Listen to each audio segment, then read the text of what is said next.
We're here today to examine a monument to American ingenuity, the Panama Canal.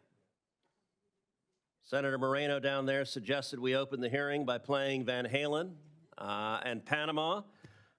We may not do that, but between the American construction of the Panama Canal, the French effort to build an isthmus canal, and America's triumphant completion of that canal, the major infrastructure projects across Panama cost more than 35,000 lives.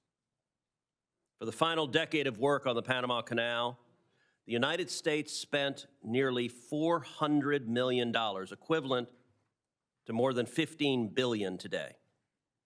The Panama Canal proved a truly invaluable asset, sparing both cargo ships and warships the long journey around South America.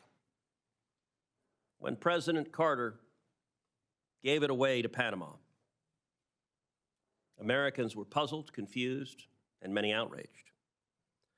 With the passage of time, many have lost sight of the canal's importance, both to national security and to the U.S. economy.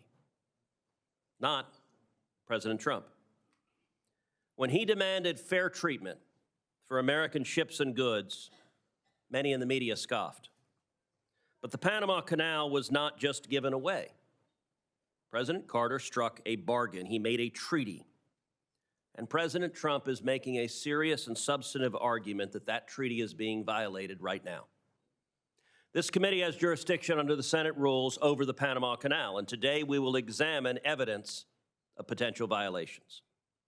President Trump has highlighted two key issues. Number one, the danger of China exploiting or blocking passage through the canal. And number two, the exorbitant costs for transit. Chinese companies are right now building a bridge across the canal at a slow pace so as to take nearly a decade. And Chinese companies control container ports at either end. The partially completed bridge gives China the ability to block the canal without warning. And the ports give China ready observation posts to time that action. This situation, I believe, poses acute risks to U.S. national security. Meanwhile, the high fees for canal transit disproportionately affect Americans because U.S. cargo accounts for nearly 3/4 of canal transits. U.S. Navy vessels pay additional fees that apply only to warships. Canal profits regularly exceed $3 billion. This money comes from both American taxpayers and consumers in the form of higher costs for goods. American tourists aboard cruises, particularly those in the Caribbean Sea, are essentially captive to any fees Panama chooses to levy for canal transits. And they have paid unfair prices for fuel bunkering at terminals in Panama as a result of government-granted monopoly. Panama's government relies on these exploitative fees. Nearly 1/10 of its budget is paid for with canal profit. As those fees cascade through the American economy and the federal fisc, the Chinese Communist Party advances its global economic contest against the United States and takes a militaristic interest in the canal. While President Trump has rightly focused on these key issues, there are additional problems. In the last 2 years, the Canal Authority generated record revenue, even while transits were depressed by drought conditions. And the only comfort to delayed and overcharged ships is that Panama may invest in more freshwater reserves in the future. Even as it takes advantage of the global maritime system, Panama has emerged as a bad actor.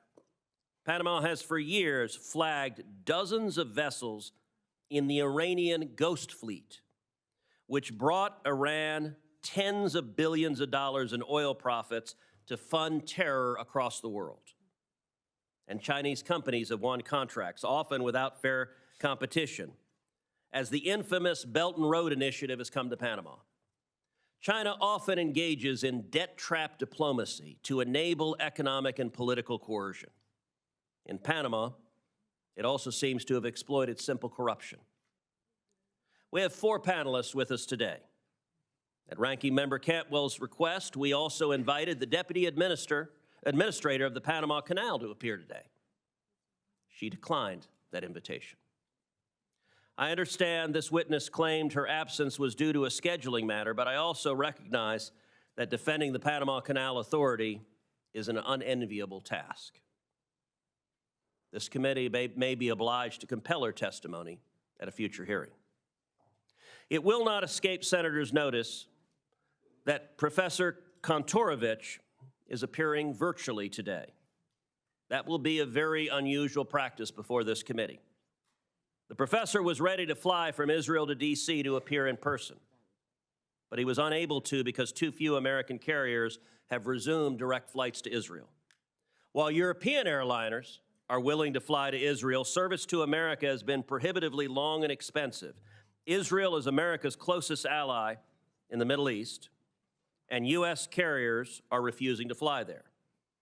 Late last week, Delta Airlines announced it would finally restart direct flights to Tel Aviv in April. And I very much hope that United Airlines and American Airlines will very quickly follow suit and resume direct flights to Israel. Turning back to the topic at hand, I'm grateful to President Trump for raising public awareness about the state of the Panama Canal and the threats to American interests. We cannot afford to let American shippers be extorted. We cannot turn a blind eye if Panama exploits an asset of vital commercial and military importance, and we cannot stay idle while China is on the march in our hemisphere. I expect and hope the testimony today to enlighten on all of those issues. From breaking news, detailed analysis, in-depth interviews, and explainers, follow the Times of India. Subscribe to our YouTube channel. Don't forget to like our videos and hit the bell icon to stay updated with the latest.